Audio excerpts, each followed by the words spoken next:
Diplotene की बात कर रहे हैं। कौन सी स्टेज की बात कर रहे हैं? डिप्लोटीन की बात कर रहे हैं।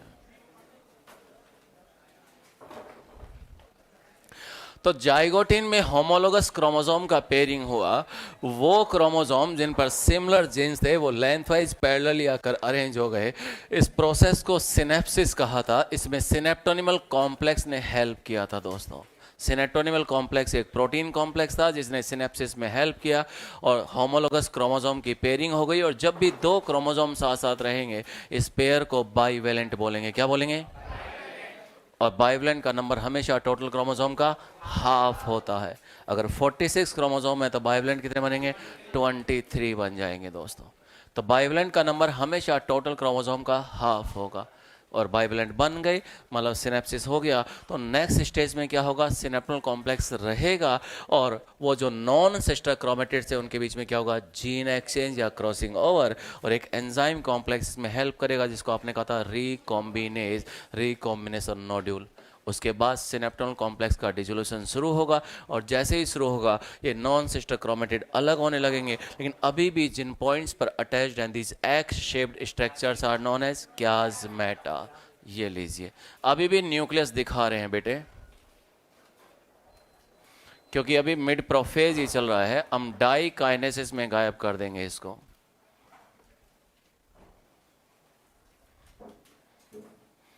तो क्रोमोसोम्स अलग होने लगे,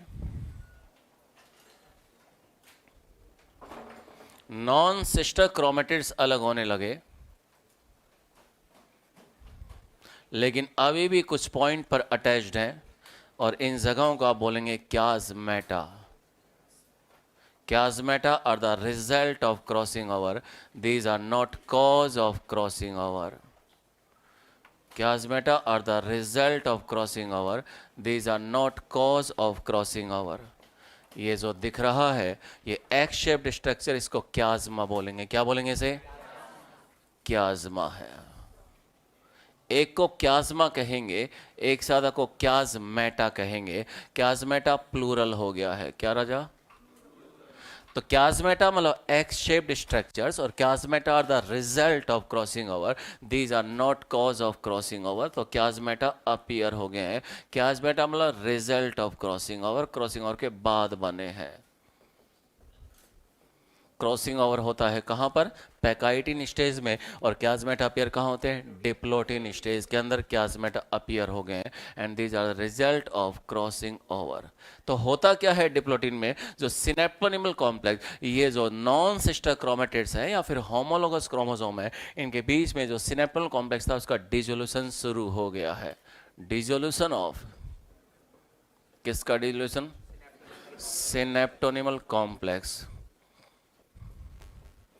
सिनेप्टोनिमल कॉम्प्लेक्स बिगेन्स। और डिसोल्यूशन शुरू हो गया तो ये अलग होने लगे। लेकिन अभी भी कुछ पॉइंट पे भाई साहब एक तो पैर फैला रखे हैं, ऐशो आराम की जिंदगी चल रही है। किराए पे रखा है मास्टर। एक क्लास का एक डेकोरम होता है बेटे। आप लाइव जा रहे हैं, आपकी डांट लाइव चल रही है, आप नेशनल लेवल पे हिट हो रहे हैं। कुछ ऐसे बच्चे भी हैं थोड़ा समझाना पड़ता है। हम भी इंसान है बेटा, थोड़ा रेस्पेक्ट करो बड़ों का। हेलो, दिखने में आप बड़े हुए कोई फर्क नहीं पड़ता। उम्र हमारी ही ज़्यादा है, अनुभव आपका ज़्यादा होगा नीट देने का, पढ़ाने का हमारा ज़्यादा है ना बेटा। क्लास में अच्छे बच्चों की तरह बैठना है। तो यहाँ सिनेप्टोनल कॉम्प्लेक्स डिसॉल्व होने लगा तो अलग होने लगे, और अलग होने लगे तो अभी भी किन्हीं पॉइंट पे अटैच्ड हैं। और ये जो एक्स शेप्ड स्ट्रक्चर जो दिख रही है इनको क्या बोलते हैं? क्याज़मेटा। और क्याज़मेटा का लिटरल मीनिंग क्याज़मा किसको बोलते हैं? एक्स शेप्ड को बोलते हैं। याद करो, अगर आप डायनसिफेलन को याद करते हैं जो ब्रेन का पार्ट है, तो एपिथैलेमस होगा, हाइपोथैलेमस होगा, लेटरल वॉल्स को थैलेमाई कहते हैं, एक को थैलेमस कहते हैं। इंटीरियर डेकोरेटर, इतनी गलतियां क्यों करती हो कि इरेजर से मिटानी पड़े? तो एक ऑप्टिक नर्व इधर से जाएगा, एक ऑप्टिक नर्व उधर जाएगा और छत पे जाके ऑप्टिक काइज़मा बन जाएगा। कुछ याद आ रहा है? तो एक्स शेप्ड यानी कैजमा, तो कैजमेटा यहाँ पे अपीयर हो गए। अगर आप याद करें ये डिप्लोटिन स्टेज को और वर्टिब्रेट्स की बात करें और oogenesis का प्रोसेस याद करें, फीमेल में जब गैमेट्स बन रहे हैं तो oogenesis का प्रोसेस हो रहा है, और oogenesis का प्रोसेस हो रहा है तो एक डिप्लॉइड सेल में मियोसिस होगा, क्योंकि गैमेट बनते हैं तो मियोसिस ही हो रहा है। तो वह सेल तैयारी शुरू करता है, G1 आता है, S आता है, G2 फेज आता है, लेप्टोटीन आता है, जाइगोटीन आता है, पैकाइटिन आता है, डिप्लोटीन आता है, और सेल साइकिल यहीं पे रुक जाता है। एनसीईआरटी कह रहा है in some vertebrate females this stage can last for months और ईयर्स। जब oogenesis का प्रोसेस चलता है तो सेल डिप्लोटिन में आकर अरेस्ट हो जाता है, महीनों महीनों तक, सालों सालों तक यहीं पे अरेस्ट हो जाता है। मतलब इन सम वर्टिब्रेट फीमेल्स क्या हो रहा है, दिस स्टेज बोले तो diplotene, it here refers to diplotene, it can last for, it किसके लिए आया है, डिप्लोटिन के लिए आया है, it can last for months और ईयर्स। तो सेल यहां पर आकर अरेस्ट हो जाएगी, सेल साइकिल यहां पे जाकर रुक जाएगा महीनों महीनों तक, सालों सालों तक, and that prolonged diplotene is known as, इस प्रोलॉन्ग डिप्लोटिन को क्या कहते हैं, डिक्टियोटीन स्टेज बोलते हैं। क्या बोलते हैं, डिक्टियोटीन स्टेज बोलते हैं। मेरा क्वेश्चन ये नहीं है, मेरा क्वेश्चन ये है कि ऐसा क्यों हो रहा है। स्पर्मेटोजेनेसिस का प्रोसेस जो होता है उसमें तो ऐसा नहीं होता कि सेल साइकिल आकर रुक जाएगा, oogenesis के समय ही ऐसा क्यों हो रहा है कि सेल साइकिल डिप्लोटिन में आकर रुक जाता है, cells take a break from the division, वो रुक जाती है। Cells take a break from the division, DNA decondenses, मतलब ये तो इंटरफेज में होना था या टीलोफेज में होना था कि डीएनए को डीकंडेंस होना था, यहीं पे डिप्लोटिन में डीएनए डीकंडेंस हो रहा है। Cells take a break from the division, DNA decondenses and transcription resumes, मतलब ये डीएनए खुलने लगता है और ट्रांसक्रिप्शन हो रहा है, मतलब कुछ प्रोटीन्स वगैरह बन रही है, मतलब G1 SG2 में पूरा नहीं हुआ कुछ, तभी तो यहाँ पे हो रहा है। तो ऐसा हो क्यों रहा है कि सेल को महीनों और सालों तक यहाँ पर रुककर वो सारी तैयारी करनी पड़ रही है। ये सब कुछ जब हो रहा है ये केवल oogenesis के समय हो रहा है, स्पर्मेटोजेनेसिस के समय नहीं होता है। ठीक है, उस प्रोलॉन्ग डिप्लोटिन को हम लोग डिक्टियोटिन कहते हैं, लेकिन हो क्यों रहा है, क्योंकि सारी तैयारी किसको करनी होती है, फीमेल्स को ही करनी होती है, क्योंकि रिजर्व फूड बनाना है, योक वगैरह बनाना है, क्यों, और बनाना है पॉलीलेसिथल मेगालेसिथल एग होंगे, तो रिजर्व फूड बनाने के लिए सारी तैयारी इसको करनी होगी। और क्या तैयारी करनी होगी, और क्या तैयारी करनी होगी, बैरियर्स बनाने होंगे। एक से ज़्यादा स्पर्म अगर फ्यूज हो गए हैं ओवम के साथ में तो पॉलीस्पर्मिक कंडीशन आ जाएगी, पैथोलॉजिकल कंडीशन आ जाएगी, वो जाइगोट सर्वाइव नहीं कर पाएगा। तो बैरियर्स बनाने, क्या रेजोना, एक और होना, कुछ याद आ रहा है, तो वो बैरियर्स बनाने हैं, और बैरियर बनाने हैं तो उसके लिए सारी तैयारी करनी होगी। तो रिजर्व फूड भी बनाना है, योग सिंथेसिस भी करना है, बैरियर्स भी बनाने हैं ताकि पॉलीस्पर्मी को प्रिवेंट कर सके, उस सारी तैयारी के लिए इनको ही सब कुछ करना है। उनका तो क्या है, पहुँच हिलाते हुए पहुँच जाएंगे, स्वागत नहीं करेंगे आप हमारा, एम्पुला पार्ट तक पहुंच जाते हैं। कहाँ पहुंच जाते हैं, एम्पुला, और एक से ज़्यादा का स्वागत हो गया तो फिर पैथोलॉजिकल कंडीशन हो जाएगी। तो ज़्यादा स्वागत ना हो जाए तो इसके लिए भी करना पड़ता है, सारी तैयारी किसको ही करनी पड़ती है, फीमेल गैमेट बनते समय ही ये सब कुछ होता है। तो ये सब कुछ oogenesis के समय होता है, स्पर्मेटोजेनेसिस के समय नहीं होता है। कुछ नोट करना चाहेंगे आप लोग,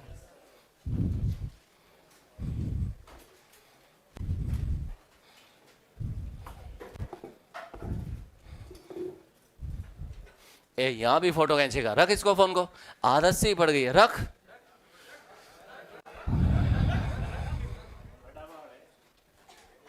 ये फोन फोर्स फोर्स अप्लाई कर दो, हाउ डेयर, बाप की उम्र का इंसान हूं मैं, माफी मांग, से सॉरी। हाँ, एक फोन और कमा लिया, रेप्लिकेशन हो गया। क्या एग्जैक्ट नहीं बना, हाँ ओकाजा की फ्रेगमेंट्स बने ना, इसलिए डुप्लीकेट अलग तरह का बना है। लिखो इसको, निकालो कॉपी, किसने कहा था आगे बैठो, बिल्कुल एकदम लिखे। राजकुमार चांदी की थाली में बैठे हो तुम आज।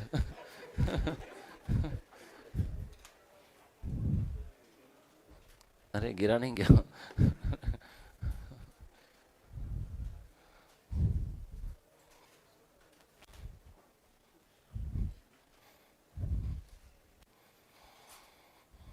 Do it fast.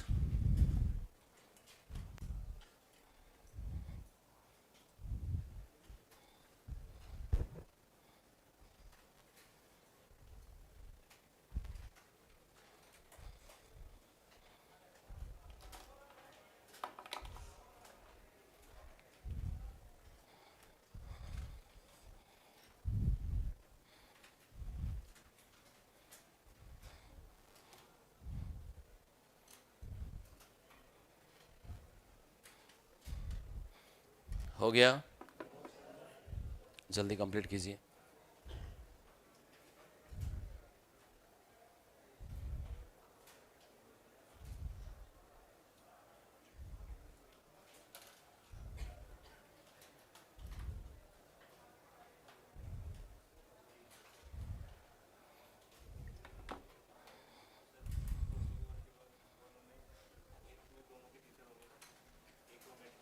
इससे पहले कभी मियोसिस नहीं पढ़ा? और फोटो खींचो, 2-3 बार जेनेटिक्स की फ़ोटो खींचो, फिर उसके बाद मॉलिक्यूलर बायोलॉजी की फ़ोटो खींचना, और तब तक मैं आरी ले आऊँगा और डीएनए को काट दूंगा।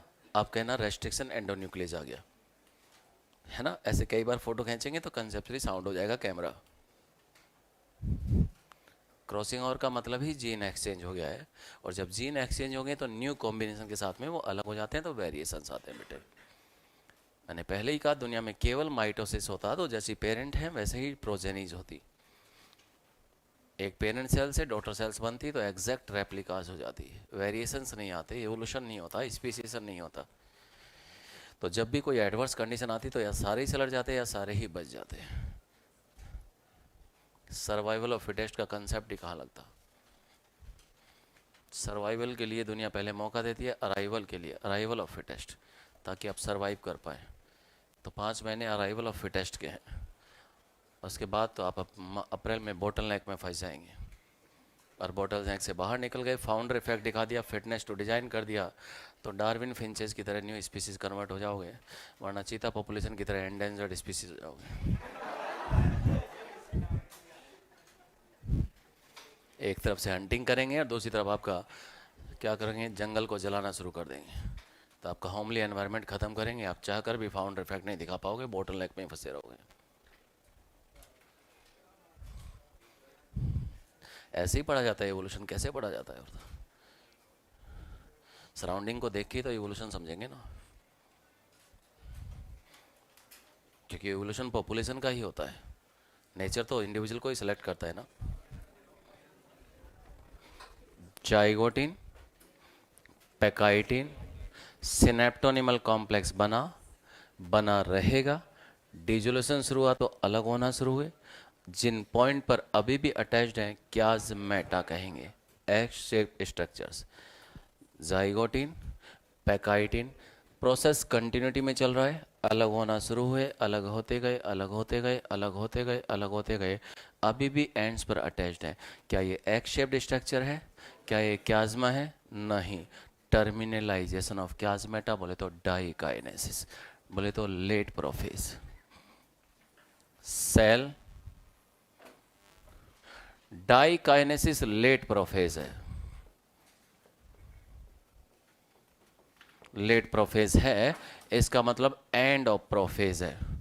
और एंड ऑफ प्रोफेज में अपन को पता ही होता है कि क्या होता है, न्यूक्लियर एनवलप डिसइंटीग्रेट होता है, न्यूक्लियर डिसअपियर होता है, ईआर गोल्जी बॉडी गायब हो जाता है, और अर्ली प्रोफेज तो अपन को पता था ही, ठीक है ना।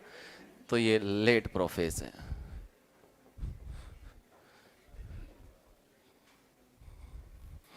तो डाइकाइनेसिस लेट प्रोफेज है, न्यूक्लियर एनवलप गायब हो जाएगा। अब ये क्रोमोसोम साइटोप्लाज्म में बिखर जाएंगे, और कुछ इस तरह से बिखरेंगे कि इनके एंड्स अभी भी आपस में एक दूसरे से अटैच्ड है। ये एक क्रोमोसोम और इसके 2 क्रोमेटिड, और ये दूसरा क्रोमोसोम, इसमें भी 2 क्रोमेटिड है। अब मैं इसका होमोलॉग क्रोमोसोम बना रहा हूँ। तो ये क्रोमोसोम्स हैं, क्रॉसिंग ओवर के बाद ये अलग हो गए हैं, क्याज़मेटा अब डिसअपियर हो गए, तो टर्मिनलाइजेशन ऑफ क्याज़मेटा हो गया है। जीन एक्सचेंज के बाद का जीन दिखा रहा हूँ, इधर के कुछ जीन इधर चले गए, इधर के कुछ जीन इधर चले गए, जीन एक्सचेंज हो गया है, रिकॉम्बिनेंट्स बन गए हैं, न्यू कॉम्बिनेशंस बन गए हैं दोस्तों। तो ये न्यू कॉम्बिनेशन के साथ दिखा रहा हूँ, एक्सचेंज पार्ट्स यहाँ पर दिखा रहा हूँ। जब तक न्यूक्लियर एनवलप रहता है काइनेटोकोर्स दिखाई नहीं देते हैं। फुर्सत थोड़ी है तुम्हें गोलू, 2 नवंबर गया, समय ना लिख दे तुम्हारा अपराध। तो जब तक न्यूक्लियर एनवलप रहता है काइनेटोकोर्स दिखाई नहीं देते हैं। लेट प्रोफेज में न्यूक्लियर एनवलप गायब हो जाएगा, अब काइनेटोकोर्स अपीयर होंगे, अब काइनेटोकोर्स अपीयर होंगे, अब काइनेटोकोर्स अपीयर होंगे। अगर एनिमल सेल है तो सेंट्रियोल पेयर भी है, ये बात तो अंडरस्टूड ही है दोस्तों। जब काइनेटोकोर्स आ गए हैं तो इनको होल्ड किया जाएगा, इनको ग्रिप किया जाएगा स्पिंडल फाइबर्स के थ्रू। और स्पिंडल फाइबर किसके बने होते हैं? माइक्रोट्यूब्यूल्स के। और माइक्रोट्यूब्यूल्स किसकी बनी होती है? ट्यूबुलिन प्रोटीन की। जानते ही आप लोग। ये क्या ड्रॉ कर रहा हूँ? एस्टरेज। तो ये लेट प्रोफेज है। लेट प्रोफेज मतलब डाई काइनेसिस है यहाँ पे। तो यहाँ हुआ क्या, ये क्रोमोसोम अब साइटोप्लाज्म में बिखर गए हैं, अब काइनेटोकोर अपीयर हो गए हैं। इसके बाद तो मेटाफेज ही आएगा। जब इन क्रोमोसोम्स को यहाँ पर होल्ड कर लिया तो जो आपने कहा था कि ये जाइगोटिन था, ये पैकाइटिन था, ये डिप्लोटिन था, और ये डाई काइनेसिस मतलब टर्मिनलाइजेशन ऑफ क्याजमेटा। जो क्याजमेटा वहाँ बने थे, लास्ट स्लाइड में जो आपने देखा था कि यहाँ पे क्याजमेटा बने हैं, ये अलग होना शुरू हुए थे। अभी तो क्याजमेटा दिख रहे हैं और धीरे धीरे अलग हो गए। तो क्याजमेटा ही क्या हो गए हैं? गायब हो गए हैं। Terminalization of chiasmata. ये अलग होते गए, अलग होते गए, अभी भी एंड्स पर अटैच्ड हैं। ये एंड्स पर अटैच्ड हैं। क्या ये क्याजमा दिख रहा है? नहीं। तो टर्मिनलाइजेशन ऑफ क्याजमेटा, ऑफ क्याजमेटा यहाँ पे गायब हो गए। लेट प्रोफेज है, इसके बाद तो मेटाफेज ही शुरू होगा। यहाँ आते आते कंडेंसेशन पूरा हो जाता है, वहाँ मेटाफेज में पूरा होता है माइटोटिक में, और यहाँ तो यहीं पे कंडेंसेशन पूरा हो गया है। क्रोमोसोम आपको अच्छे से दिख जाएंगे। आप इसी को बोल रहे हैं ट्रांजिशन टू मेटाफेज। क्या बोल रहे हैं? Transition to metaphase. वहाँ अर्ली मेटाफेज के लिए बोला था, यहाँ पे इसको ही हमने बोल दिया, क्योंकि क्लियर कट कोई लाइन तो है नहीं, प्रोसेस लगातार चल रहा है। जैसे ही क्रोमोसोम पास पास आए थे, क्रॉसिंग ओवर हुआ था, ये अलग होने लगे और ये बिखर गए, तभी उनके काइनेटोकोर को हिट करके इनको होल्ड कर लेंगे और अब इनको बीच में अरेंज कर दिया जाएगा। जब ये डायग्राम बनाओ तो ध्यान रखना, ये क्रोमोसोम थोड़ा ऊपर नीचे है, एक ही प्लेन में नहीं है। मगर एक ही प्लेन में अभी बना दोगे तो मेटाफेज और इसमें कोई डिफरेंस नहीं रहेगा। तो थोड़े ऊपर नीचे है, मतलब बिखरे हुए हैं। तो इसी को बोल रहे हैं आप लोग ट्रांजिशन टू मेटाफेज। क्या बोल रहे हैं? अब इन क्रोमोसोम को इक्वेटर पे अरेंज कर दिया जाएगा। क्या कर दिया जाएगा? इक्वेटर पे अरेंज कर दिया जाएगा। कुछ नोट करना चाहेंगे आप लोग? तो हुआ क्या, न्यूक्लियर एनवलप डिसइंटीग्रेट हो गया।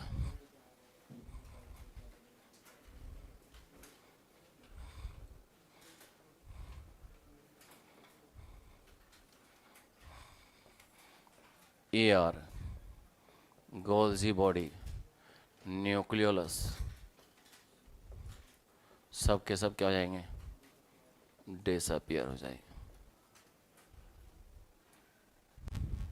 है ना? फ्यूचर में आपको भी वो रोल प्ले करना है जो आज पेरेंट्स रोल प्ले कर रहे हैं। आज मैं अंश के सामने खड़ा होता हूँ तो कुछ बोलने का हक रखता हूँ कि 51% के बाद भी यहाँ पहुँचा हूँ, बेटा पढ़ ले। आपके पापा आपके सामने बोल सकते हैं, आप अपनी औलादों के सामने अपने आप को साबित कैसे करोगे? क्या आपने अपने आप को कहाँ पे साबित किया है? आपके पापा आपके आइडियल हैं, आपके हीरो हैं। अरे ओ मोहल्ले की बुआ, आपके पापा आपके सुपर हीरो हैं, आपके आइडियल हैं, क्योंकि बंदे में दम है, गट्स हैं, क्वालिटीज़ हैं। आप में क्या क्वालिटीज़ हैं कि आपकी औलादें आपकी पूजा करेंगी? पता चला दूसरे तरीके से पूजा कर दी। बेटा लायक बनाओ अपने आप को। सुन रहे हो? 24 घंटे ही मिलेंगे। ये जो बाइवेलेंट, ये कहाँ है बाइवेलेंट? वो तो जाइगोटिन में बना था। जब भी दो क्रोमोसोम साथ साथ रहेंगे, जोड़े को बाइवेलेंट कहेंगे। बाइवेलेंट में ईच क्रोमोसोम हैज 2 क्रोमेटिड, दो इसमें टोटल 4 हो गए। तो बाइवेलेंट बोलिए, टेट्राड बोलिए, एक ही बात है। क्या कह रहे हैं? कितनों में ही हो सकता है, ये आपने जेनेटिक्स में पढ़ा होगा। हम आपकी सहूलियत के लिए इसी दिखा रहे हैं, ऐसे भी हो सकता है, ऐसे भी हो सकता है, ऐसे भी हो सकता है। Single cross over, double cross over, genetics पढ़ा है बेटा? मैंने समझा था एक बार। हम आपकी सहूलियत के लिए सिर्फ ये सीन दिखा रहे हैं। ऐसे भी तो हो सकता है, ऐसे भी तो हो सकता है, ऐसे भी हो सकता है कि कितने क्रॉस ओवर्स बन रहे हैं। कभी लिंकेज और क्रॉसिंग ओवर की फ्रिक्वेंसी मैच की है बेटा? TH मॉर्गन, मैं सेंटी मॉर्गन, याद आ रहा है? कंप्लीट एंड कंप्लीट वो। तो हम आपकी सहूलियत के लिए सिर्फ इतना दिखाते हैं, ऐसे भी तो हो सकता है, ऐसे भी तो हो सकता है ना? बात तो ये है कि इनके अंदर तो दोनों के अंदर सिमिलर जीन्स होंगे ना। ये तो इसी की कॉपी हुआ ना, ये तो इसी कॉपी हुआ ना। इसके बीच में हो रहा है, मतलब कैपिटल टी यहाँ है तो यहाँ भी कैपिटल टी होगा, लेकिन सामने कैपिटल टी होगा, इसकी तो कोई गारंटी नहीं ना। स्मॉल टी भी तो हो सकते हैं। ये चीज़ होती है। जेनेटिक्स से बात कर रहे थे हम लोग। जब तो बड़े लोग डिस्कस कर रहे हो तो बच्चों को परेशान नहीं होना चाहिए। वो जेनेटिक्स इसके अंदर ही है बेटा, DNA का ही गेम है सारा। चलें आगे, कौन बचा? कोई है तो बोल दीजिए। सुनिए बेटे, जाइगोटिन, पैकाइटिन, डिप्लोटिन, डाइकाइनेसिस। क्रोमोसोम बिखर गए, क्लाज्मेटा डिसअपियर हो गए, काइनेटोकोर्स अपीयर हो गए, स्पिंडल फाइबर ने उनको होल्ड कर लिया। अब टग ऑफ वॉर चलेगा, रस्साकसी का गेम, और सारे क्रोमोसोम को इक्वेटर पे अरेंज कर दिया जाएगा। ये लीजिए,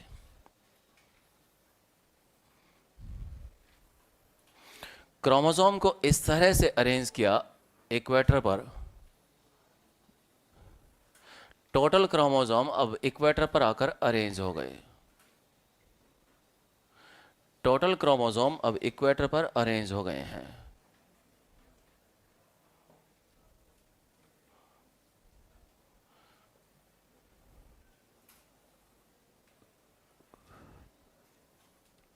जीन एक्सचेंज के बाद का सीन दिखा रहे हैं बेटे, इसलिए न्यू कॉम्बिनेशंस के साथ दिखा रहे हैं।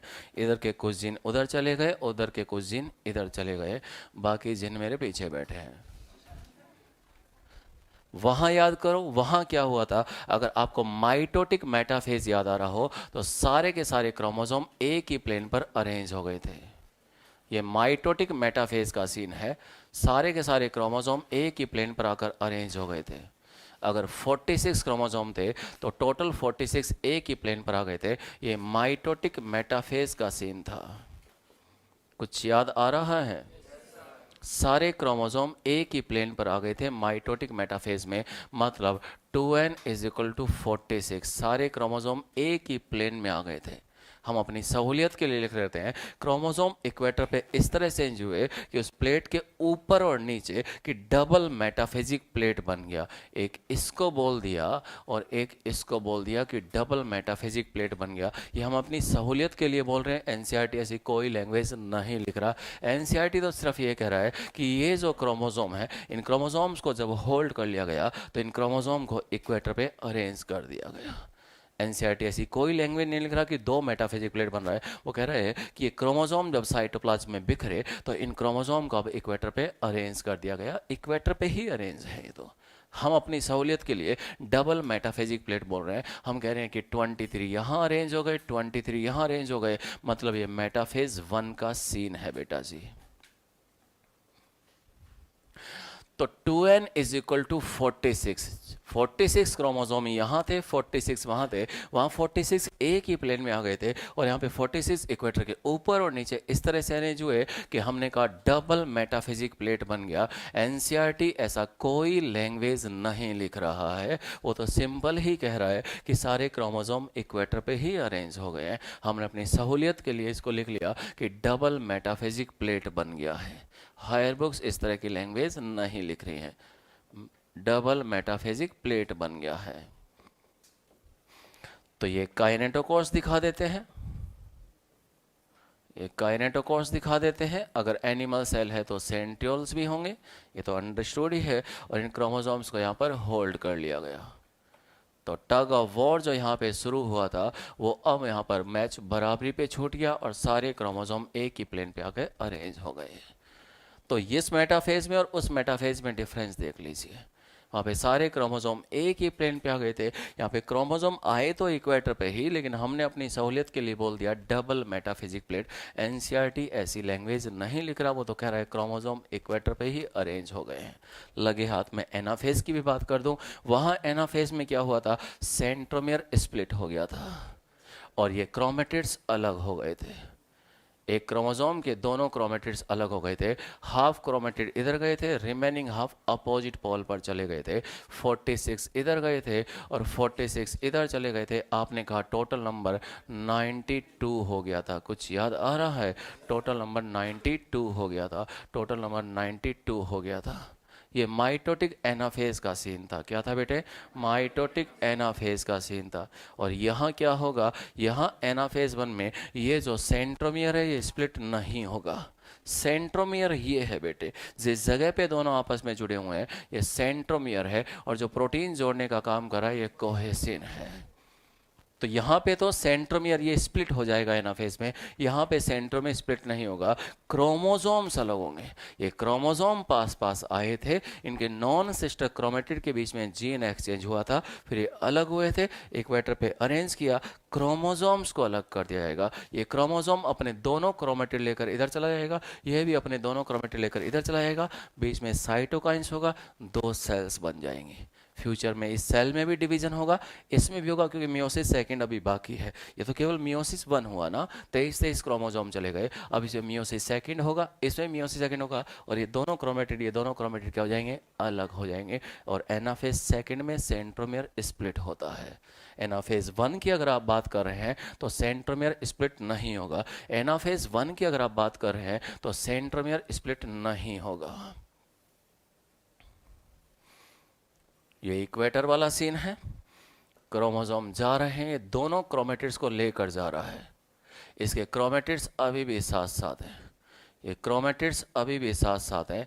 एनाफेज वन के अंदर सेंट्रोमियर स्प्लिट नहीं होता है, एनाफेज वन के अंदर सेंट्रोमियर स्प्लिट नहीं होता है, एनाफेज सेकंड में होता है। तो एनाफेज वन में यहाँ तो सेंट्रोमियर स्प्लिट हो गया था, सिस्टर क्रोमेटिड अलग हो गए थे, सेग्रीगेशन ऑफ सिस्टर क्रोमेटिड, और यहाँ पे क्या होगा, सेग्रीगेशन ऑफ होमोलोगस क्रोमोसोम्स।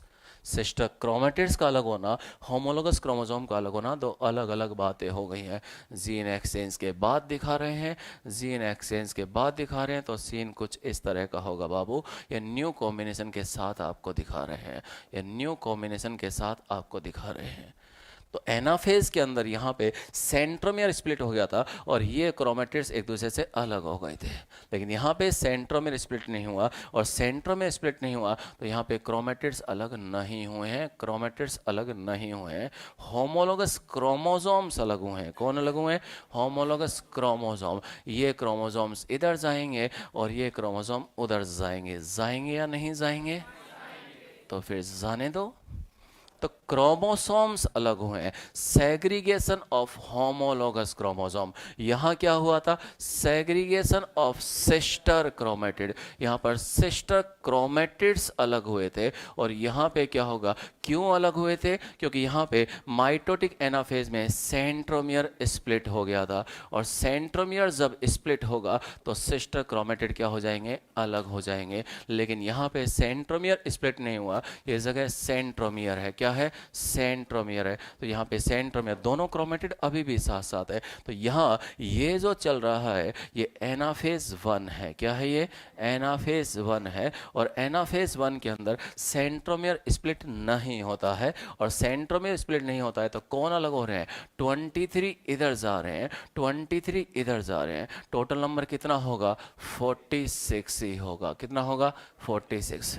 यहाँ सीन अलग था, सॉरी यहाँ सीन अलग था, यहाँ पे 46 थे, और जैसे ही सीन गया तो ये 92 हो गए थे, लेकिन यहाँ पे सीन अलग होगा, 46 हैं तो 46 ही रहेंगे, क्योंकि सेंट्रोमियर स्प्लिट नहीं हुआ है। तो अलग कौन हुआ है, होमोलोगस क्रोमोसोम अलग हुए हैं, ये पास पास आए थे, इनके नॉन सिस्टर क्रोमेटिड के बीच में जीन एक्सचेंज हुआ था, फिर ये अलग अलग हो गए थे। तो अलग कौन हुआ है, सेग्रीगेशन ऑफ, कौन अलग हुआ, होमोलोगस क्रोमोसोम्स। होमोलोगस क्रोमोसोम्स अलग हुए हैं, उनके सिस्टर क्रोमेटिड्स अभी भी साथ साथ हैं।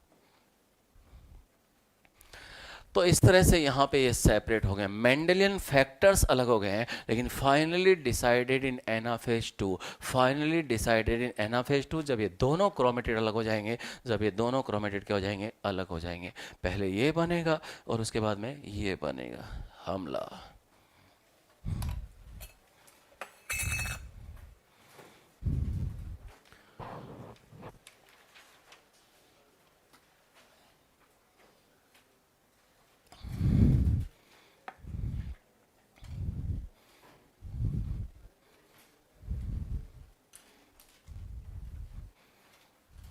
क्या मैं कुछ हेल्प कर सकता हूँ, क्या कह रहे हो, हमें क्या भिखारी समझा है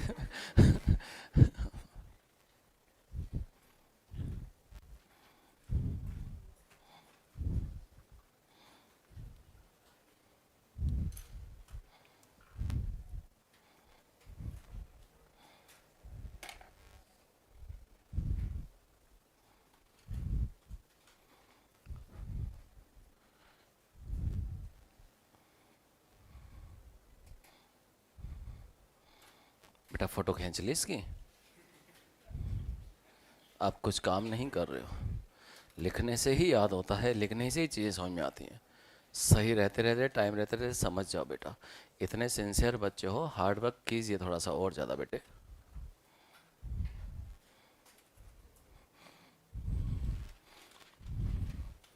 थोड़ा थोड़ा लिखते रहा करो, ज़्यादा नहीं तो स्टिकी पेपर्स ले आओ, एनसीईआरटी में चिपका दिया करो उनको।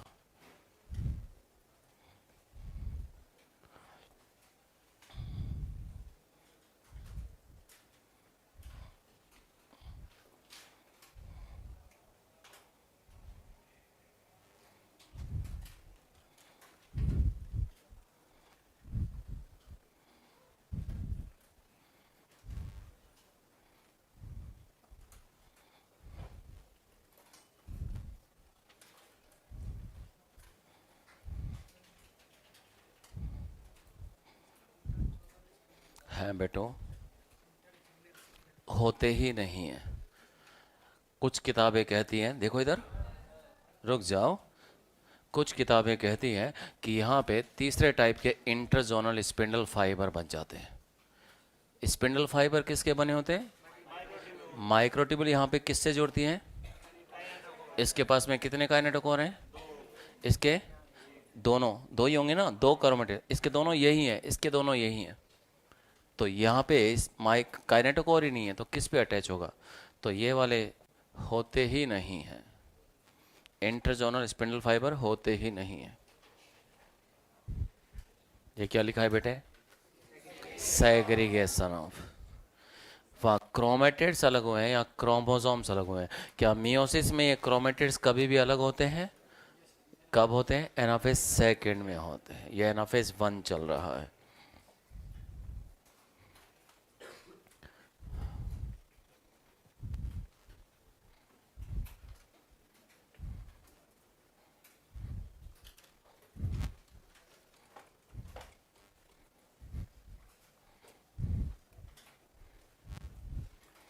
लिख लिया? 2 रुपये यहीं रख देंगे, रेप्लिका हो जाएगी 5 साल में।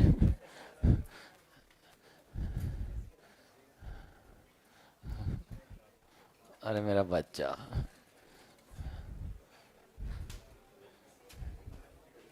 चलें आगे। कौन बचा? जल्दी कंप्लीट कीजिए। डायग्राम दिखाओ, डायग्राम दिखाओ मुझे। भरोसा तो होता ही नहीं ना मुझे। सुनिए, ये तो हो गया, हो गया, ये हो गया ना। 23 इधर जाएंगे, 23 इधर जाएंगे। अभी ये कंडेंस फॉर्म में है। जब ये वाला क्रोमोसोम यहाँ पहुँच जाएगा तो डी कंडेंस होगा। अभी ये कंडेंस फॉर्म में है, जैसे जैसे ये इधर पहुँचेगा डीकंडेंस होगा, डिस्पर्सन होगा, इसका बिखराव होने लगेगा। अभी ये कंडेंस था, फिर ये डीकंडेंस होगा, डिस्पर्सन, क्योंकि telophase is a reverse of prophase. तो जैसे जैसे इधर पहुँचेगा, देखिएगा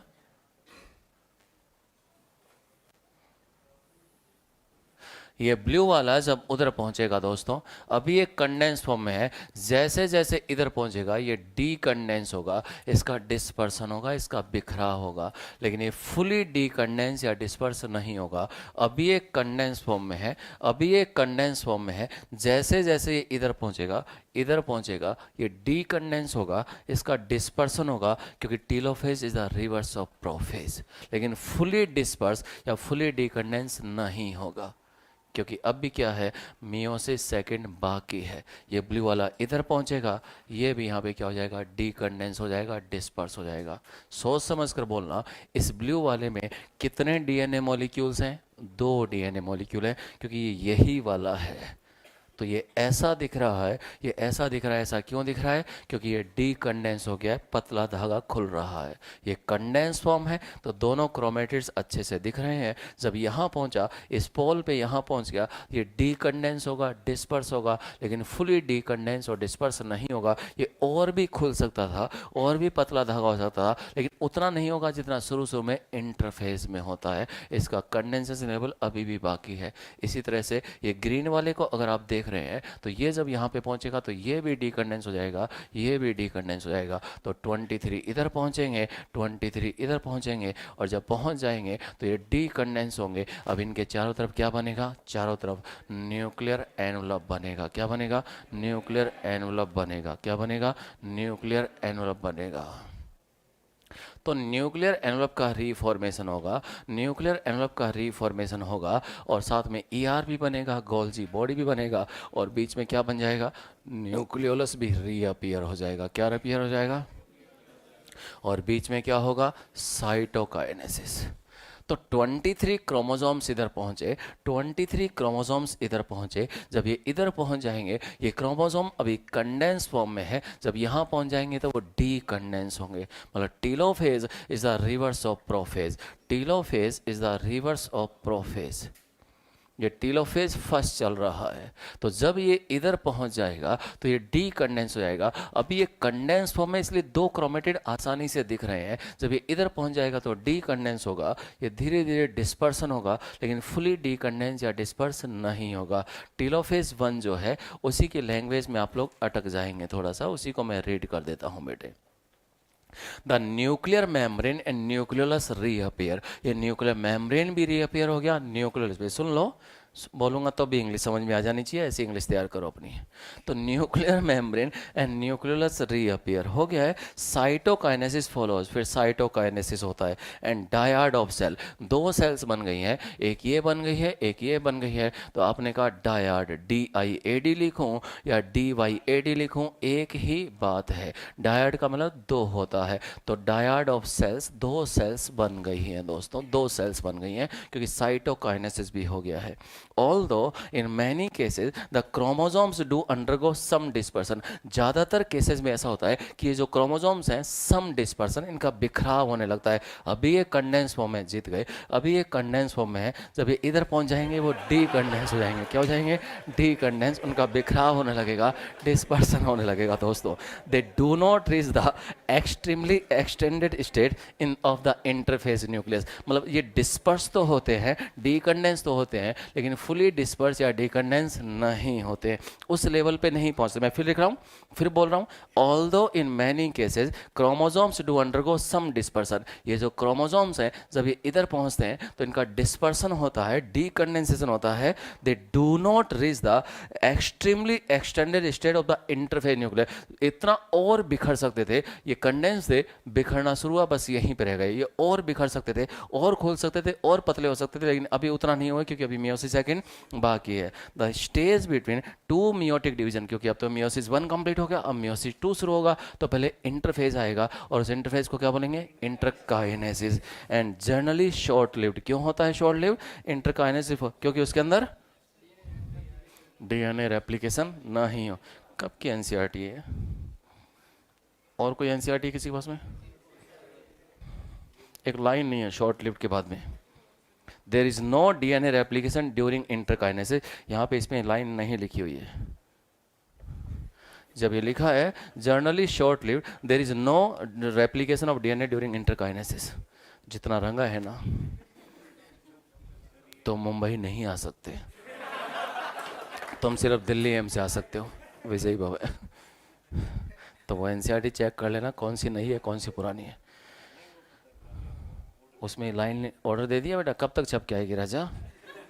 अच्छा, तो आप समझ गए, वो एक लाइन से ही पता लग गया कि आप कौन सी एनसीईआरटी पढ़ रहे हैं।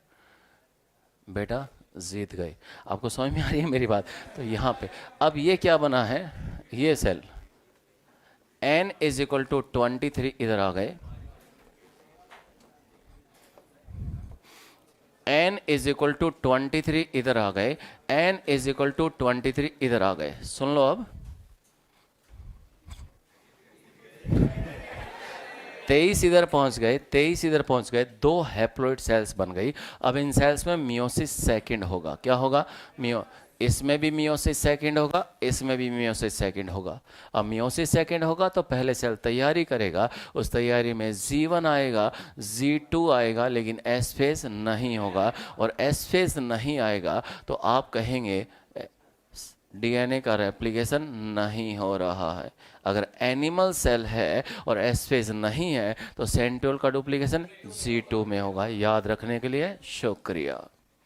तो ये इंटरकाइनेसिस है।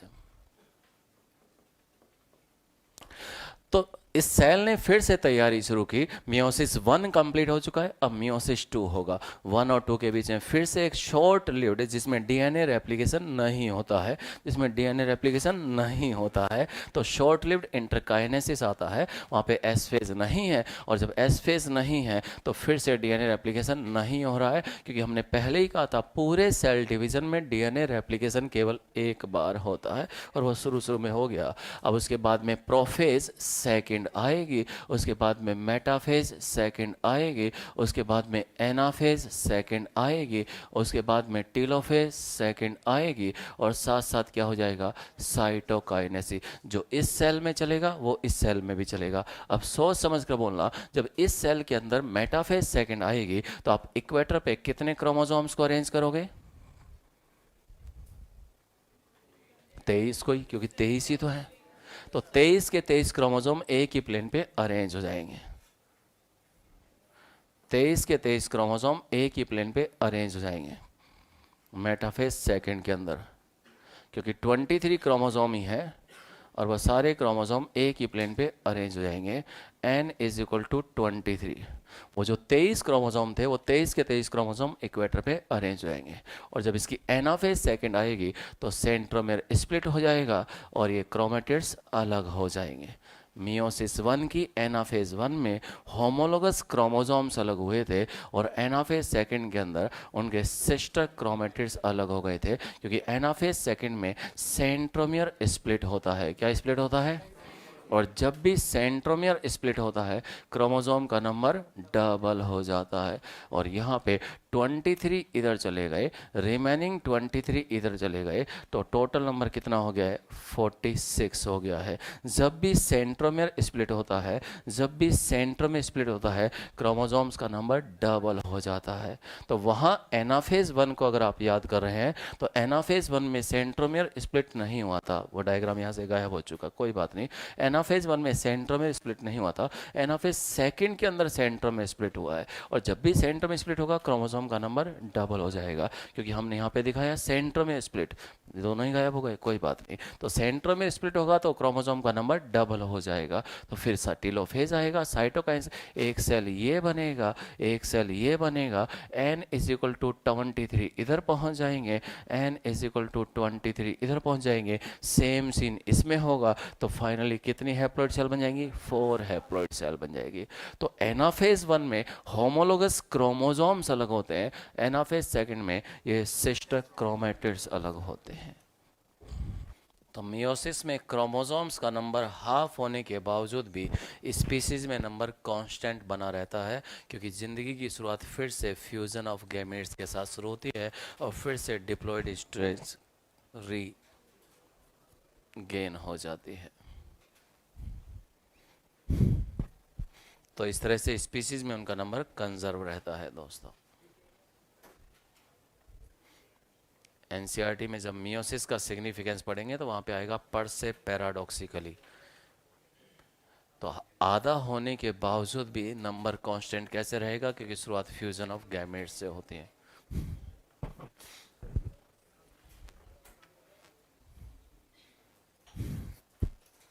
हो गया?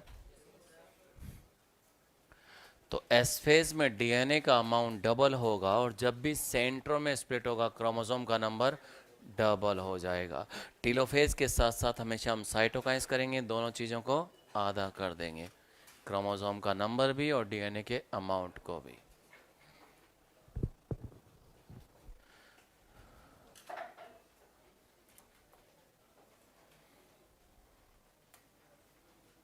हो गया ये? कौन बचा?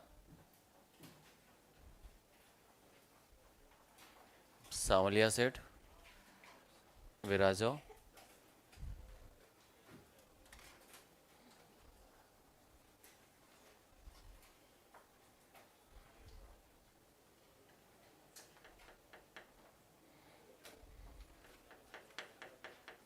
किसकी आवाज होती है?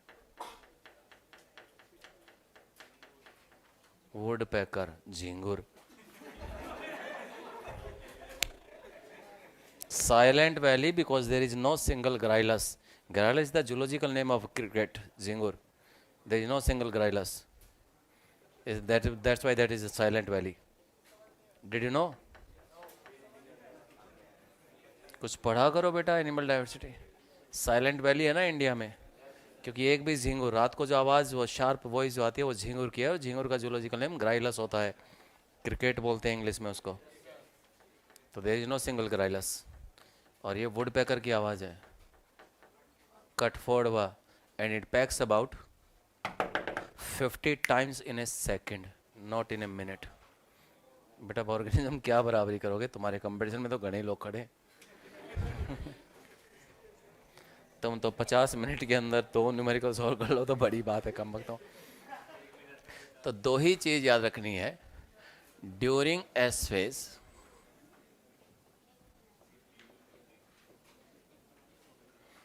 डीएनए का अमाउंट डबल हो जाएगा। डीएनए के अमाउंट को सी से डिनोट करते हैं। अगर वो इनिशियली सी है तो 2C हो जाएगा, और इनिशियली 2C है तो बहुत बढ़िया। कैसे कर पाते हो इतना जल्दी आप लोग? घमंड नहीं किया, करना भी मत घमंड, कट फॉरवर्ड के कंपटीशन में आ गए हैं। और दूसरी बात, व्हेन सेंट्रोमियर स्प्लिट्स, जब भी सेंट्रोमियर स्प्लिट होगा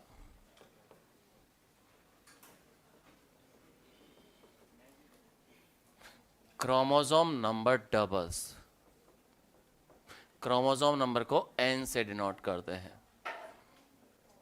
अगर इनिशियली n है तो 2n हो जाएगा, और 2n है तो 4n हो जाएगा। सेंट्रोमियर कब स्प्लिट होता है?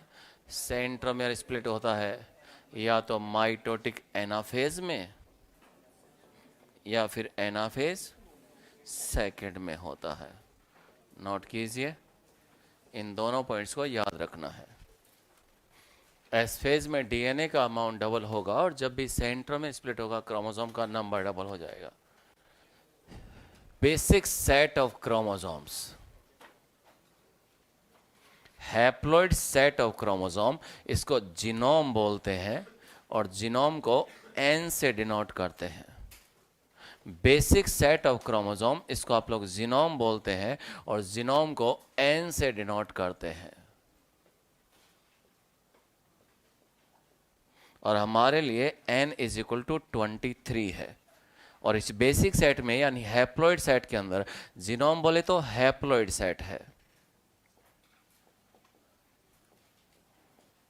हैप्लॉइड सेट ऑफ क्रोमोसोम, ये एक जीनोम कहलाएगा। इस हैप्लॉइड सेट में मतलब जीनोम के अंदर जो टोटल डीएनए होगा उसको 1C डीएनए कहेंगे।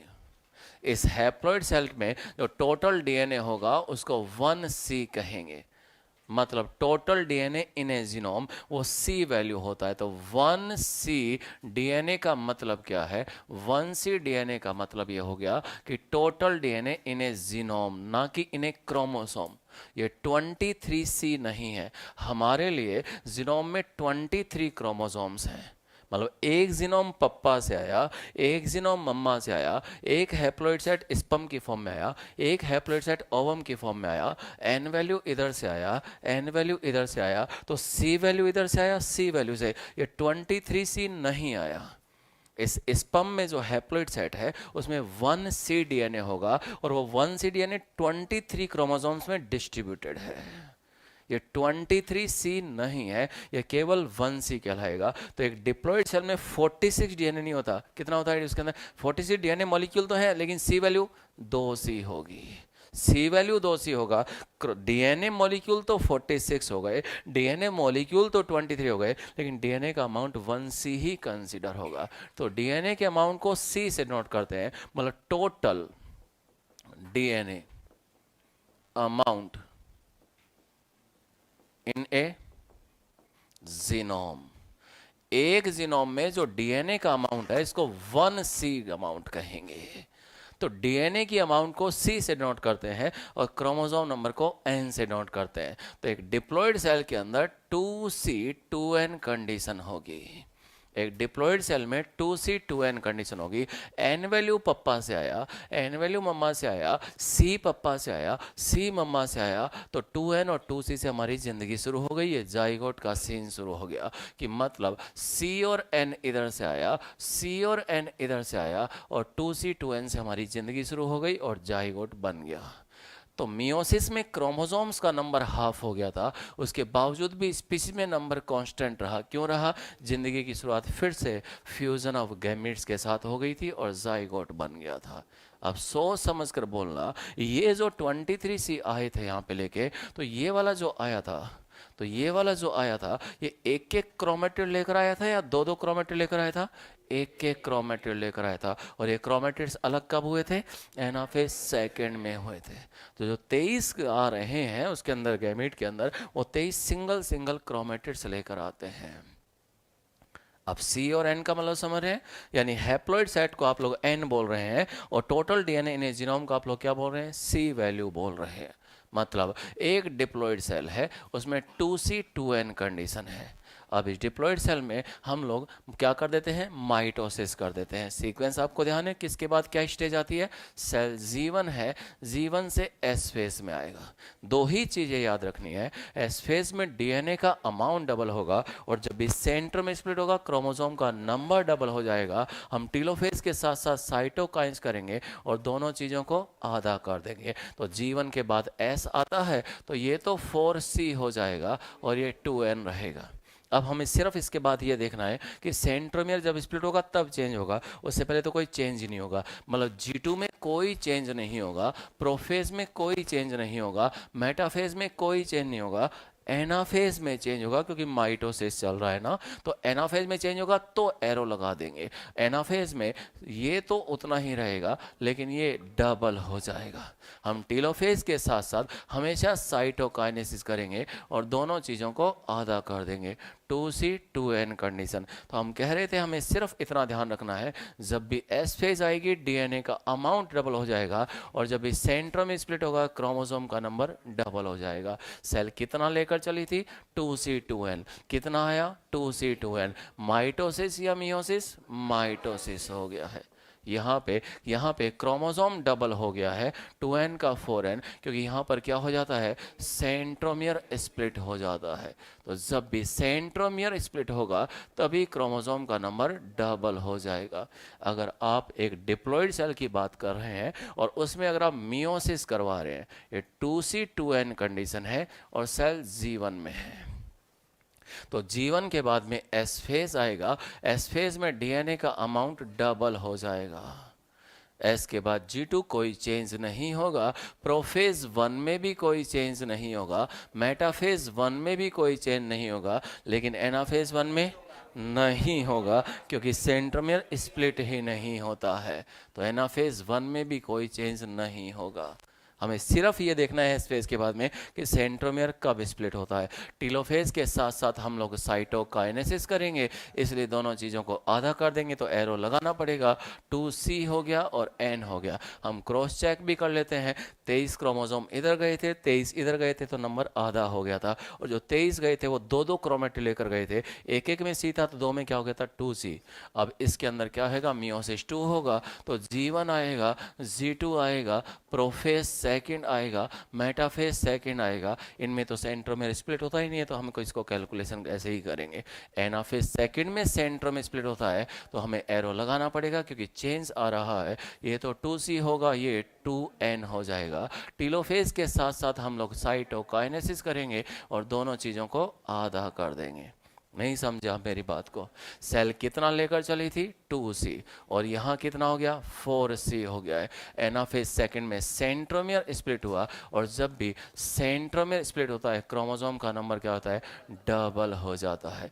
जब भी सेंट्रोमियर स्प्लिट होगा, एनाफेज 1 में सेंट्रोमियर स्प्लिट नहीं हुआ, जब भी सेंट्रोमियर स्प्लिट होगा क्रोमोसोम का नंबर डबल हो जाएगा। तो हमें ध्यान ये रखना है, हमें ध्यान ये रखना है कि सेल 2C2N लेके चली थी थी, मियोसिस 1 के लास्ट में ये सीन हुआ, मतलब 2n का n रह गया, तो मियोसिस 1 रिडक्शन डिवीजन होगा। फिर इस सेल में मियोसिस 2 हुआ, ये सेल n लेके चली थी और n ही आया, तो मतलब ये मियोसिस सेकंड इक्वेशनल डिवीजन हो गया है। तो सेल डिप्लॉइड कंडीशन से हैप्लॉइड में पहुंच गई, तो डिवीजन कौन सा हो रहा है?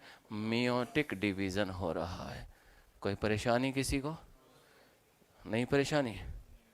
गौर से देख लो इसको, सिर्फ देखना है। और तुमने कहा है नहीं परेशानी, फिर मैं बताता हूँ तुम्हें कहाँ कहाँ आएगी परेशानी। एक हैप्लॉइड सेल है, मतलब C और N कंडीशन है। अब इस सेल में अपन को मियोसिस करना है। मियोसिस की सारी स्टेजेस याद हैं आपको? मियोसिस के सारे स्टेजेस का सीक्वेंस याद है आपको? आपको भी याद है बेटा? अर्ली प्रोफेज याद है, लेट प्रोफेज, और जब हेलो रूह कांप रही है गूजबम्स हो गए हैं इसको, अभी देखना। अभी शिवरिंग ऑफ लिम्स होगा, इनकोरेंट स्पीच होगा, अभी देखना स्टेजर्ड गेट होगा, सब कुछ होगा, पता चलेगा यहाँ आने का मतलब क्या होता है। अब एक हैप्लॉइड सेल है, इसमें आपको मियोसिस करना है। क्या लगता है आप सारी स्टेजेस कर पाएंगे? चुप रहो तुम जी, करके दिखाओ। अगर तुमने कर दिया तो ये फोन तुम्हारा।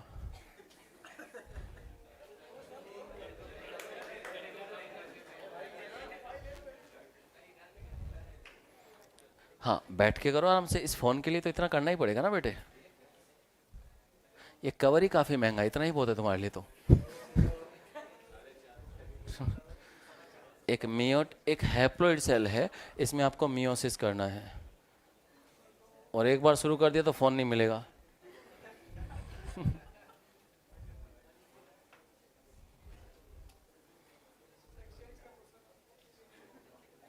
लिख के ही करेगा और क्या करेगा? कर लो, ये लो, लो कर लो।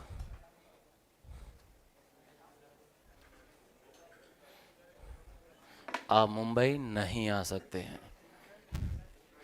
क्या हैप्लॉइड सेल में मियोसिस होगा? अब कुछ नहीं हो सकता। 256 GB हाथ में आने आने से रह गया तुम्हारा अभी। अभी 256 GB मिल जाता, अगला मैं 1 TB वाला मंगाऊंगा। नालायक हूँ। Don't try to teach me. इधर तुम फोटो तो खींचने काम आएगा क्योंकि गूगल स्टोर 5 GB से 1 TB करने वाला है। हाँ पढ़ लो, नोट करो इसको जल्दी से। वो अपने फोन को देख रहे हैं, कभी मुझे फोन को देख रहे हैं। नोट करो इसे। हाँ बेटो, प्लांट्स में अनइक्वल कैसे बताऊं? तो अनइक्वल का मतलब साइज छोटा बड़ा, ऐसा पोलर बॉडी या पोलो साइड देखने को मिलता है? कहाँ मिलता है? वो तो एनिमल सेल में आपको यूजेनिक्स के समय देखने को, एनिमल में देखने को मिल जाएगा। प्लांट्स में होता है ऐसा? कहीं पढ़ा है क्या? जगदीप सर ने बताया होगा कहीं? हाँ तो फिर बताया तो पूछो ना उनसे मुझे क्यों छेड़ रहे हो? तुम्हें क्या लगता है उन्होंने जो बताया मेरे को पता नहीं है? नहीं मैं क्यों बताऊं जब उन्होंने बता दिया तो। सरदार जी से बिठाना चाह रहे हो मास्टर को? क्वेश्चन मैंने ये पूछा है, एक हैप्लॉइड सेल में मियोसिस कराने का, इतनी आसानी से 5 लाख मिलते नहीं है। 720 स्कोर करना पड़ेगा तब दाम पे लगा रखा है। Are you ready? हाँ तो फिर बनाओ, रेडी हो तो। सोचा करो जब भी कोई क्वेश्चन पूछा जाए, पहले कूल माइंड से सोचा करो कि क्या हैप्लॉइड सेल में मियोसिस हो सकता है क्या? क्योंकि n/2 कैसे होगा बच्चे? क्या कभी किसी भी डिप्लॉइड सेल में माइटोटिक डिवीजन हो सकता है? लेकिन कभी भी हैप्लॉइड सेल में माइटोटिक डिवीजन कि डिप्लॉइड सेल हो या हैप्लॉइड सेल, माइटोटिक डिवीजन तो हो ही सकता है, लेकिन कभी भी डिप्लॉइड सेल में मियोटिक डिवीजन, लेकिन हैप्लॉइड में कभी भी मियोटिक डिवीजन। जिंदा रहने के लिए शुक्रिया।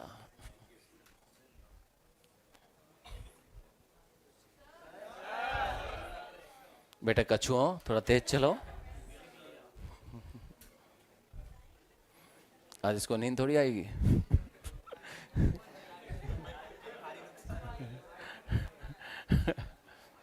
कोई बात नहीं, फिर मौका मिलेगा ज़िंदगी में, लाख मौके देंगे हम आपको, चिंता मत करो, लेकिन लाख टाइम तक हमारे सामने रहना पड़ेगा।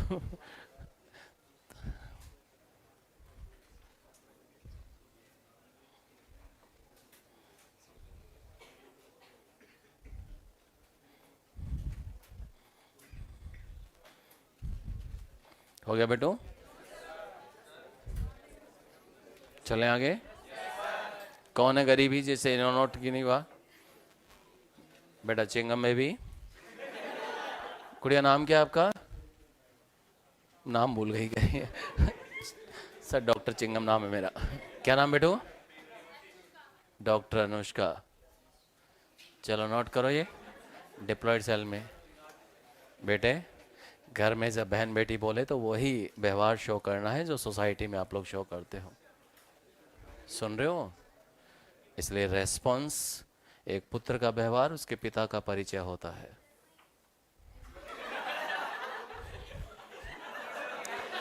पंगे तो तुम्हें लेने हैं, मतलब तुमसे भी समाज में आराम से टिक के बैठा जाता नहीं है। फिर कह रहे हैं वो कत्ल भी करते तो चर्चा नहीं होती। बदनाम कर दिया बच्चों को बेचारों को। डांट पड़ रही है, बोले डांटो मत उनको, मैं शर्मा ही हूँ। बच्चा शर्मा गया बेचारा। ये नहीं कि शांति से बैठ जाए।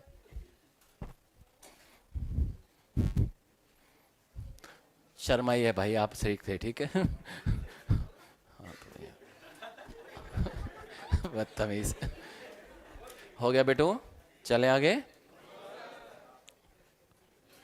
एस फेज में डीएनए का अमाउंट डबल होगा, जब भी सेंट्रोम स्प्लिट होगा क्रोमोसोम डबल हो जाएगा। डीएनए के अमाउंट को सी से डिनोट करते हैं, क्रोमोसोम नंबर को एन से डिनोट करते हैं।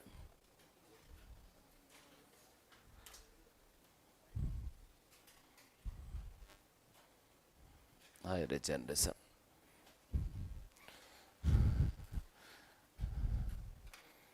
एडवांस वर्जन है ये।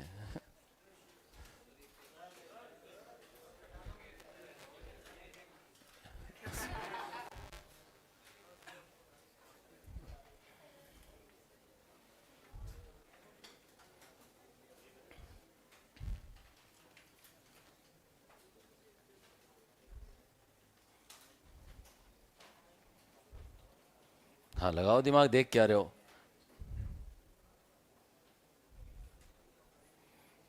पहले सी वैल्यू एन वैल्यू तो लिखो।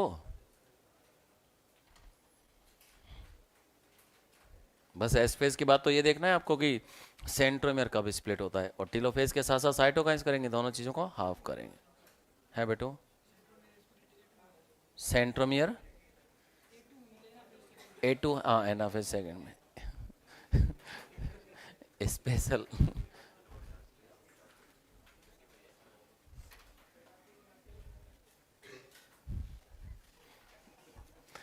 मुझे आपसे बहुत हमदर्दी है।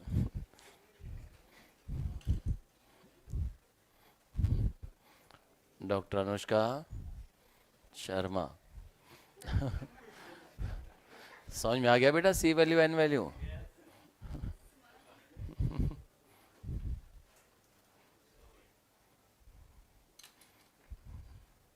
बचपन हमेशा जिंदा रहना चाहिए।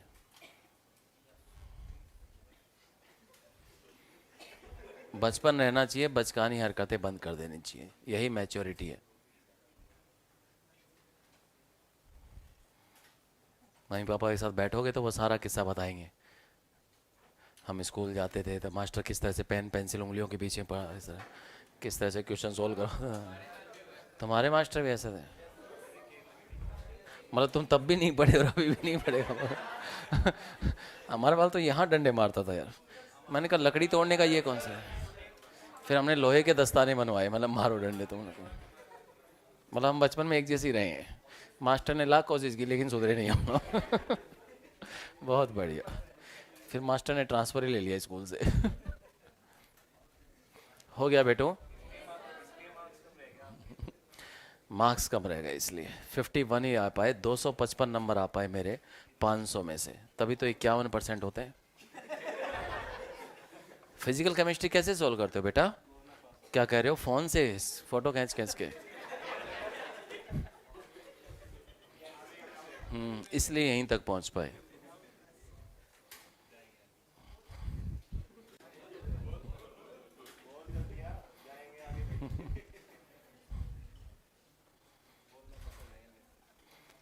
हो गया बेटो? इसको देख के कुछ याद आ रहा है?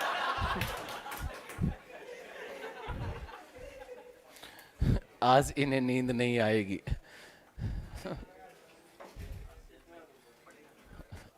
चलें आगे बेटे। कौन बचा?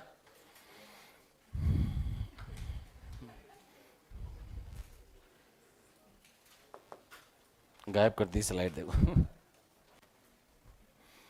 एक होता है cisternae. Cisternae are plate like structures parallelly arranged and interconnected to each other. दूसरा होता है टिब्यूल्स, और टिब्यूल्स ट्यूब लाइक है, पाइप लाइक है, तो ये हाईली ब्रांच्ड होती हैं। क्या होती हैं? तीसरा होता है वेसाइकल्स। बोले तो small spherical structures are known as vesicles. ये तीनों ही कंपोनेंट आपको ईआर में मिल जाएंगे और गोल्जी बॉडी में मिल जाएंगे। मतलब सेल में जो एंडोप्लाज्मिक रेटिकुलम है और गोल्जी बॉडी है, वो इन तीन फॉर्म्स में देखने को मिलता है। ईआर का सिस्टर्नी फॉर्म होगा, ट्यूबुलर फॉर्म होगा, वेसिकुलर फॉर्म होगा। ये फॉर्म्स आपको गोल्जी में भी कॉमन मिलेंगे। फोर्थ कंपोनेंट कोई एक्स्ट्रा है तो वो वैक्यूल होता है। Large vesicles are known as vacuoles. तो गोल्जियन वैक्यूल होगा, ईआर वैक्यूल नहीं होता है। तो सीन कुछ इस तरह का होता है बेटे कि ईआर से मेटल गोल्जी के पास जाता है। ईआर जो भी बनाता है, ग्लाइकोप्रोटीन बनाए या ग्लाइकोलिपिड बनाए, ईआर से मेटल गोल्जी के पास जाएगा। छोटी छोटी वेसाइकल्स यहाँ से बड आउट होंगी, छोटी छोटी वेसाइकल यहाँ से पिंच ऑफ होंगी। अब इन वेसाइकल को गोल्जी तक पहुँचाया जाता है। अब गोल्जी उस मेटल को रिसीव करता है। तो ईआर से मेटल गोल्जी के पास पहुँचा है, और ये मैं गोल्जी सिस्टर्नी बना रहा हूँ। एक को सिस्टर्ना कहते हैं, एक से ज़्यादा को सिस्टर्नी कहते हैं। तो ईआर से मेटल गोल्जी के पास पहुंचा और गोल्जी उस मेटल को रिसीव करता है, और जो भी मेटल उसने बनाया उसने उसको रिसीव कर दिया, उसको मॉडिफाई कर दिया, उसको पैक कर दिया। मतलब अगर लाइसोसोम भी बनना है तो लाइसोसोम के लिए जो हाइड्रोलाइटिक एंजाइम जो होते हैं, वो हाइड्रोलाइटिक एंजाइम ईआर ही बना कर देता है। फिर ईआर से मेटल गोल्जी के पास पहुंचता है और गोल्जी उसको मॉडिफाई करके उस प्रोसेस को कंप्लीट कर देता है। मतलब सीक्वेंस यही होता है। ईआर से मेटल गोल्जी के पास जाएगा, ईआर से मेटल गोल्जी के पास जाएगा, फिर लाइसोसोम बनेगा। सीक्वेंस यही होता है। मतलब ईआर-जीएल सिस्टम होता है। क्या बेटे? ER-GL system. और आप लोग क्या पढ़ते हो? जीईआरएल सिस्टम, कि गोल्जी बॉडी से ईआर फिर लाइसोसोम। नहीं, गर्ल सिस्टम तो कोई सिस्टम होता ही नहीं है दोस्तों। तो ईआर-जीएल सिस्टम होता है दोस्तों, ईआर-जीएल सिस्टम होता है, जीईआरएल सिस्टम नहीं है। मेटल ईआर से गोल्जी के पास पहुंचता है। तो मतलब चार कंपोनेंट्स होते हैं। एक होता है ईआर, एक होता है गोल्जी बॉडी, एक होता है लाइसोसोम, और चौथा होता है वैक्यूल। चाहे वो सैप वैक्यूल की बात करें या फूड वैक्यूल की बात करें, इन चारों कंपोनेंट्स और चारों ऑर्गेनल की फंक्शनिंग आपस में इंटररिलेटेड रहती है। ये मिलजुल कर कोऑर्डिनेट वे में काम करते हैं, और इन सब के मिलने से बनता है system of membranes in the cell, hence named endomembrane system. Mitochondria, chloroplast, peroxisome, nucleus इसमें इंक्लूड नहीं होते हैं। इन चार कंपोनेंट के मिलने से एंडोमेम्ब्रेन सिस्टम बन जाता है। क्या बन जाता है? कुछ नोट करना चाहेंगे आप लोग?